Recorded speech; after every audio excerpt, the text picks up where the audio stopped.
സൗഭാഗ്യമാണ് പുത്രൻ. എന്നാൽ ഭഗവത് കൃപയിലൂടെ പുത്രിയെ ലഭിക്കുന്നത് 100 സൗഭാഗ്യങ്ങളാണ്. നമുക്ക് കുട്ടികളുടെ ഇടയിൽ ഭേദഭാവം വേണം എന്നല്ല ഞാൻ പറയുന്നത്. ഈശ്വരാനുഗ്രഹത്താൽ നമുക്ക് കിട്ടുന്നത് ആൺകുട്ടിയായാലും പെൺകുട്ടിയായാലും നമ്മൾ സന്തോഷിക്കണം. അവരുടെ മൂല്യങ്ങളിലൂന്നിയ ഭാവിക്കായി നമ്മൾ നല്ല നല്ല കാര്യങ്ങൾ പഠിപ്പിക്കേണ്ടിയിരിക്കുന്നു. സ്ത്രീയെ ബഹുമാനിക്കാനും ആദരിക്കാനുമാണ് നമ്മൾ ആൺകുട്ടികളെ പഠിപ്പിക്കേണ്ടത്. അമ്മയാവട്ടെ, സഹോദരിയാവട്ടെ, പരിചയമില്ലാത്ത ഒരു സ്ത്രീയാവട്ടെ, പക്ഷേ ബഹുമാനവും ആദരവുമാണ് അവരർഹിക്കുന്നത്. പെൺകുട്ടികളോട് നാം പറയേണ്ടത് സ്വയം പ്രയത്നിച്ച് ശക്തരായിരിക്കാനും അന്യരെ ആശ്രയിക്കാതെ സ്വന്തം കാലുകളിൽ നിൽക്കാനും ശ്രമിക്കാനാണ്.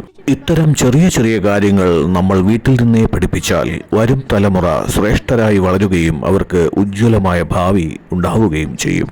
വ്യക്തിത്വമുള്ള അവരിലൂടെ നന്മയുള്ള സമൂഹം സൃഷ്ടിക്കപ്പെടും.